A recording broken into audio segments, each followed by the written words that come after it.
देखिए नेता प्रतिपक्ष जो है ना, उन मुद्दों को अननेसेसरी मैं कहूँगी कि अपने स्वार्थ की राजनीति करने के लिए और जनता को दिग्भ्रमित करने के लिए ये सारी चीज़ें बोल भी रहे हैं और जो इनका दूसरी बात है कि देखिए इन लोग जुडिशरी को मानने वाले लोग हैं भी नहीं। हम सभी जानते हैं कि जो आरक्षण रहा है बिहार का वो माननीय मुख्यमंत्री नीतीश कुमार जी की अपनी सोच रही है, निश्चित रूप से रहा है। अब मैटर चूँकि सब जुडिस है before the honourable supreme court, तो जब तक न्यायालय का कोई और न्यायालय ने उसको एडमिट भी किया है उस मैटर को, तो जब तक न्यायालय का कोई फैसला नहीं आ जाता है और उस पे किसी भी तरह की आप बयान देते हैं, एक्ट करते हैं, एक्टिविटी करते हैं, तो निश्चित रूप से ये तो देखिए निश्चित रूप से आप इस चीज़ को देखेंगे कि नेता प्रतिपक्ष देखिए संविधान में लीडर अपोजिशन के या अपोजिशन के जो ड्यूटीज़ हैं, कॉन्स्टिट्यूशनल ड्यूटी वो प्रिस्क्राइब्ड है। विपक्ष का मतलब ये नहीं होता है कि अनाप-शनाप विषय को आप उठा कर के सदन को चलने में आप डिस्टर्ब करें। आप जानते हैं कि जब सदन चलता है तो जनता के जो पैसे खून-पसीने की गाढ़ी कमाई होती है वो खर्च होते हैं। और तो वहाँ पे सदन ना चलने देने की उनकी प्रवृत्ति न्यूसेंस या इस तरह का जो आप कह रहे हैं कि दूसरा एक्शन की धरना प्रदर्शन दिया जाए। जनता चाहे सत्ता को चुने या विपक्ष को चुने। जनता ने चुना ही इसीलिए, चुन कर के सबको सदन में भेजा ही इसीलिए कि नमस्कार, मैं हूं चंद्रशेखर और आप देख रहे हैं आगाज फर्स्ट। देखिए, कल तेजस्वी यादव आरक्षण को लेकर एनडीए सरकार को घेरते हुए नजर आ रहे थे। वहीं अगर बात कर ली जाए 28 नवंबर को, तो आरजेडी के द्वारा जिला के सभी मुख्यालयों में धरना दिया जाएगा। और इस मुद्दे पे बात करने के लिए हमारे साथ जदयू प्रदेश प्रवक्ता अंजू मारा है।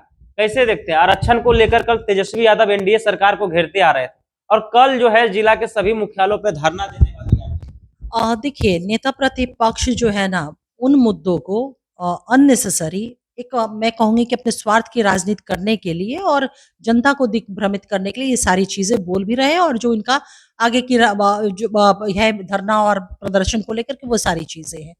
और दूसरी बात है कि देखिए इन लोग जुडिशरी को मानने वाले लोग हैं भी नहीं। हम सभी जानते हैं कि जो आरक्षण रहा है बिहार का वो माननीय मुख्यमंत्री नीतीश कुमार जी की अपनी सोच रही है। जाति आधारित सर्वे के बाद जो रिपोर्ट आया उस रिपोर्ट के आधार पे फिर आरक्षण की व्यवस्था की गई।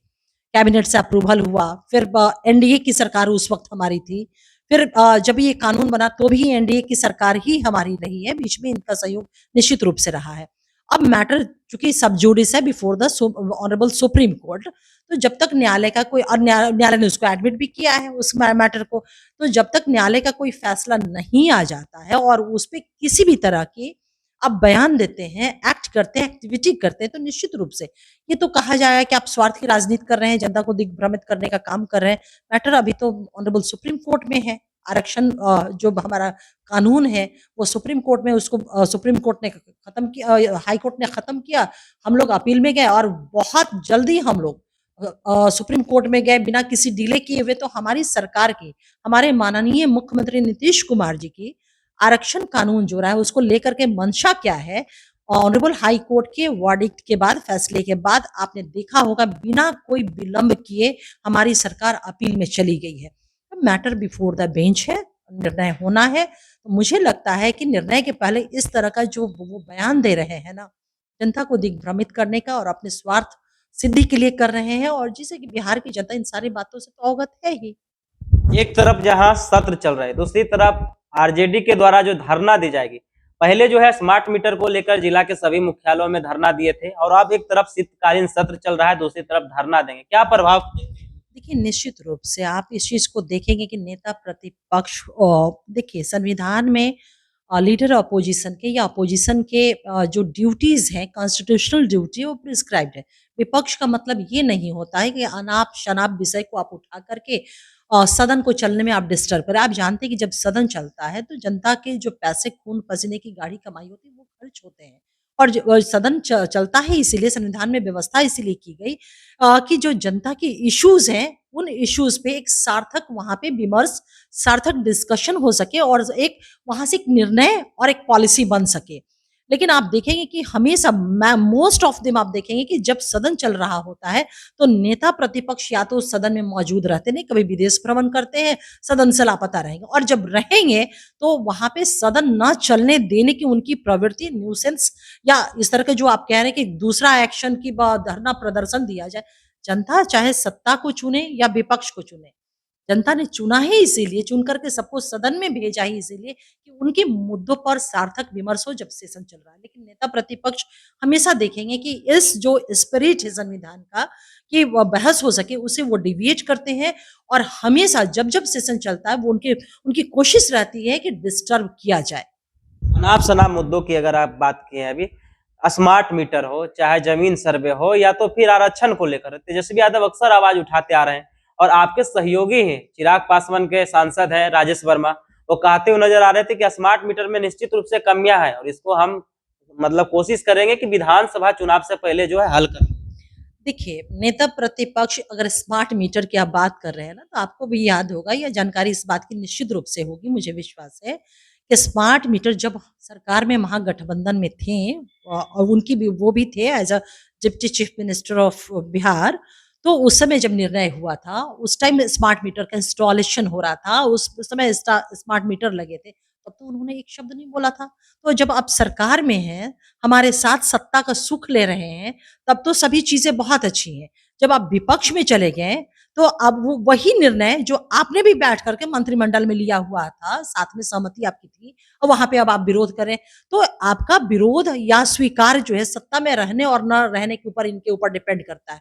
रही बात स्मार्ट मीटर की खामियों को लेकर के, देखिए निश्चित रूप से ये एक टेक्नोलॉजी है, बहुत नया टेक्नोलॉजी है और आप जानते हैं कि जो नवीनतम न्यूली जो टेक्निक्स या टेक्नोलॉजी होती है, वो लोगों के सहूलत के लिए होती है और ये इस बात से कहीं कोई ये नहीं हम डिनाई नहीं कर सकते कि जो चीज़ें त्रुटि अगर कुछ भी है, तो उसको शॉर्ट आउट नहीं किया। आप देखते होंगे कि हमारा डिपार्टमेंट, हमारे कंसर्निंग माननीय मिनिस्टर्स जो हैं, इस पे लगातार बैठक करें, लोगों को अवेयर करें, जागरूक करें कि स्मार्ट मीटर से कितने फ़ायदे हैं, किस तरह की सहूलतें हैं, ये सारी चीज़ें तो जनता को ये इन लोग दिग्भ्रमित करने का भी काम कर रहे हैं। जब आप सत्ता में थे तो ये बहुत अच्छा निर्णय था, सत्ता में नहीं है, तो ये निर्णय को आप खराब कह रहे हैं। लेकिन हमारी खैर विपक्ष का ये अपना काम है वो करे, लेकिन सरकार हमारा विभाग, ऊर्जा विभाग इस पे बहुत तेज़ी से काम कर रहा है, लोगों को अवेयर कर रहा है और स्मार्ट मीटर को लेकर के जो भी शिकायतें हो रही हैं, उन शिकायतों के आलोक में बहुत त्वरित गति से काम भी हो रहा है। आप ही के सहयोगी हैं राजेश वर्मा, वो कह रहे हैं त्रस्त है जनता, सही में स्मार्ट मीटर से त्रस्त है।